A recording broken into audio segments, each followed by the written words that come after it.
Após bater novos recordes nominais, o Ibovespa termina praticamente como começou. Mas isso não significa que a semana não foi movimentada. Muito pelo contrário, os destaques vão desde decepção de Nvidia até anúncio do novo presidente do Banco Central. Vamos aos destaques do giro do mercado. O dólar, que começou abaixo dos R$ 5,50, sofreu nova disparada no mercado local e pode-se dizer que o risco fiscal segue como grande preocupação para essa valorização frente ao real. Será que o dólar vai perder força? Enzo Pacheco, analista da Empiricus Research, respondeu a pergunta. Focando no Brasil especificamente, caso o Fed de fato comece a cortar os juros, e já aqui no Brasil, né, o Banco Central já deixou claro que ele pode vir a manter os juros ou até mesmo aumentar no futuro próximo.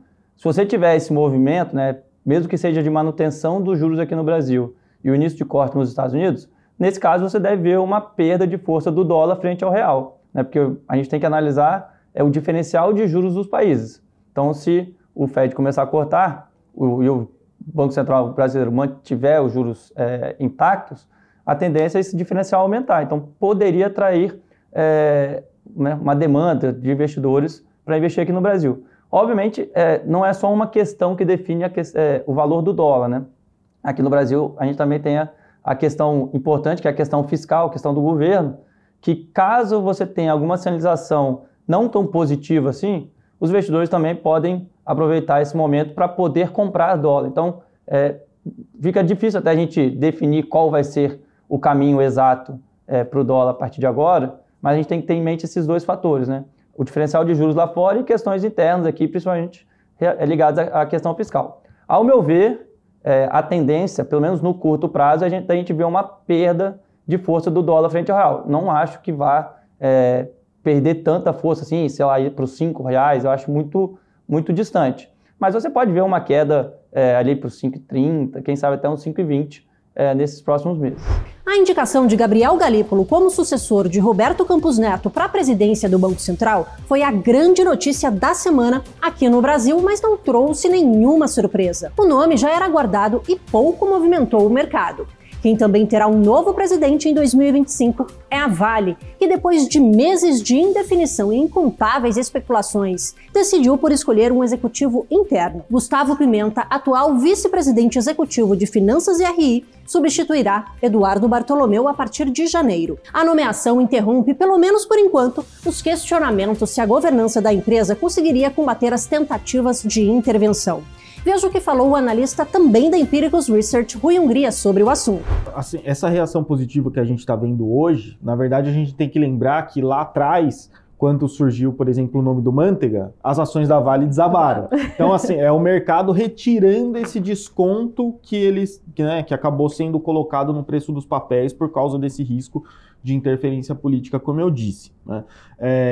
Eu entendo, como eu disse, nesse curto prazo, acho que é um risco que o mercado aí deixa de considerar, mas não é algo que vai sumir do radar para sempre. A gente tem que sempre lembrar que sempre vai existir uma possibilidade, né? Apesar dessa possibilidade ter se reduzido, né, e parecer bastante controlada depois desse processo de escolha, um processo bastante transparente ali, eleição unânime pelo Conselho, então acho que foi tudo bem conversado, digamos assim, com o mercado e deixa uma avaliação positiva, um sentimento positivo, mas também não é algo que vai, né, deixar o investidor tranquilo para sempre vai ter esse risco, ainda mais quando a gente tiver, né, no governo algumas decisões aí pautadas em populismo, então a gente sempre vai ser algo que vai estar no radar, mas pelo menos por enquanto esse é um risco que parece ter se dissipado, tá? E se o fiscal segue como principal ponto a ser monitorado por aqui, nos Estados Unidos os olhos estão voltados para os indicadores. Dados positivos do PIB e da inflação corroboram para a tese de que o Federal Reserve, Banco Central norte-americano, irá cortar os juros já em setembro. A dúvida é se serão 0,25 ou 0,50 pontos percentuais. Vinícius Fernandes, sócio-diretor da Jobim Investimentos, explicou o que esperar dos juros daqui para frente.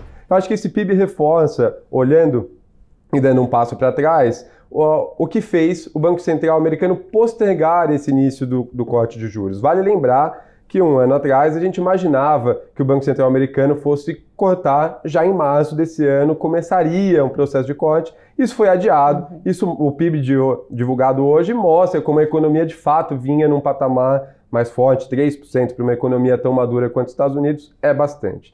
Embora eu concorde que o cenário seja completamente dependente de dados, o dado de hoje, em especial, ele é um pouco mais atrasado e por isso faz menos preço. A gente tem visto um movimento um pouquinho menor lá fora. A despeito dos números recordes, os investidores não reagiram bem ao balanço corporativo de Nvidia na última quarta-feira. As gigantes cifras parecem não mais surpreender os investidores que podem ter se acostumado às grandes surpresas da empresa mais importante do mundo atualmente. Para João Piccioni, CIO da Empíricos Gestão, a era da inteligência artificial está apenas começando. Veja se é possível uma nova disparada para as ações de IA na visão do analista.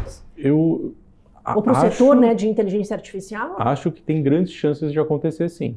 A partir do momento que as pessoas se derem conta de que o ChatGPT está dentro, está ao seu lado a todo momento, com uma simples conversa, eu acho que as coisas vão começar a ganhar uma atração que a gente não está vendo agora. Né? As pessoas vão conversar na rua com o ChatGPT, né? É uma coisa... ou com óculos do Zuckerberg.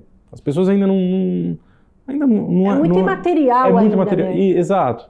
Agora, você falou do Rotation Trade, e de fato ele aconteceu no mês de julho, e né, ele caminhou pelo mês de agosto também, a gente não pode tirar um pouco disso, apesar da recuperação do Nasdaq, a gente percebe que esse fluxo para os cases que ficaram para trás da Bolsa Americana, ele ainda está vivo, né? Ele não morreu. E aí o Rotation Trade tem toda uma sequência lógica, né, para ter acontecido. No final das contas, teve lá o debate do Biden com o Trump, que o Biden, né, praticamente incapaz ali de debater. E aí tem o atentado do Trump ganha muita força, assim, meio que se misturou. O atentado do Trump, no final das contas, o que ele fez? Ele provocou um pouco do Rotation Trade, o suficiente para começar a quebrar as correlações dos ativos globais em geral e machucar o carry trade. Então ali você já começa a machucar o carry trade, as ações de tecnologia caem, as ações do Russell, enfim, setor financeiro começam a subir, quebra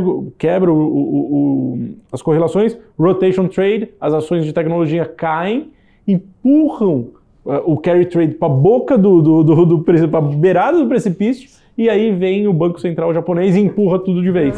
Estes foram os destaques do Giro do Mercado nesta semana. O Giro da Semana volta na semana que vem.